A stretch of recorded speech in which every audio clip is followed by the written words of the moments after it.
is reality? It is this, right? Whatever this is, it's not like we are not acquainted with reality. We came out of it. We live in it like fish in water. We live and breathe it all the time. We are very, very intimately acquainted with reality. The problem is when we ask ourselves the question, what is reality?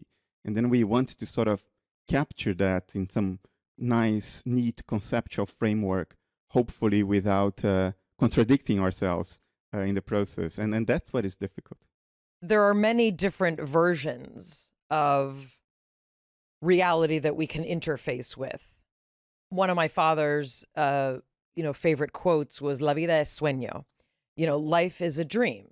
And in the religious tradition and the mystical tradition that my people come from, this is a projection, as if something's being projected on a screen.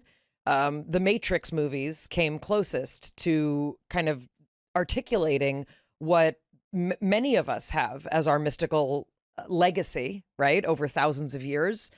I wonder, can you give us a little bit of framework of why it's important to consider that what we see and what we touch and what we taste and what we smell is not the entirety of our actual experience? Well, first of all, because it is a virtual certainty that it's not, right? There is no way a monkey would have evolved a cognitive system and a perceptual apparatus to pick out everything that is philosophically salient about reality. There is just no way that would happen. So this can't be everything. And the ones who maintain that it is have the burden of argument and perhaps proof, but at least argument.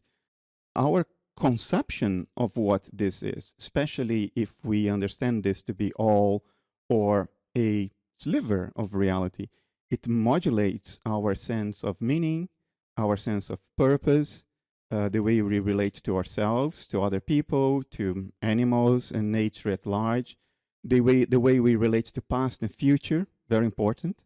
And therefore, it modulates how we live life and what we make of it. People who say we don't need metaphysics, it's a waste of time. Well, they say that because they are assuming thoughtlessly a sort of default metaphysics. And they say that they don't have a metaphysics. Well, in fact, they do. They are just not self-reflective enough to explore their own minds and their own hidden assumptions and their own dispositions to see what it is. But the metaphysics is critical to live life. It's the narrative in terms of which we relate to self, to others, and to the world. What would be the proof that there is more, right? Because if I go about my life and I go about the world and I'm interacting with things and I don't know, I wake up, I make breakfast, I take my kid to the bus. What is the proof that there is more? Why should I believe that there is more? There should be proof that there isn't more, because the zero hypothesis here is that the cognitive apparatus of a monkey doesn't pick out everything that is out there, right? Evolutionarily speaking, that's the null hypothesis. But I will entertain it. There are lots of indications, very strong indications. I hesitate using the word proof, because proof is something that mathematicians do. Usually science and philosophy, we don't deal with proofs. We deal with what is the best hypothesis at hand. The indications are, for instance, from certain experiments in foundations of physics that show that some basic assumptions we make about reality, like physical entities have standalone existence, don't seem to hold when you put a big enough microscope and you magnify reality to a point where you can really see the details. And when you look at reality at that level of detail, oh, those assumptions break. Physical things don't seem to have standalone existence. You can only say that they exist if you make a measurement. If you're not making a measurement, you can't say that they exist. In the neuroscience of consciousness, we have no account of how seemingly unconscious material stuff arranges itself in such a way as to give rise to the qualities of experience. There is a gargantuan gap between the two.